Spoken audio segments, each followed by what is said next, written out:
在地人在地前来熟悉这位乡亲苏玉祥，安怎来展现着小人物伫困境当中的演艺？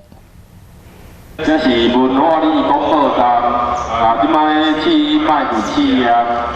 伫夜车卖鸡卵糕的苏玉祥，早年捌做过舞台音响工作，后来转业到夜车卖鸡卵糕，为了生活，伊只是接音响工作，暗时卖鸡卵糕。社区广播系统也就此也刚好有些故障了啊，我有这个机会可以去白天去做一个斜杠人生，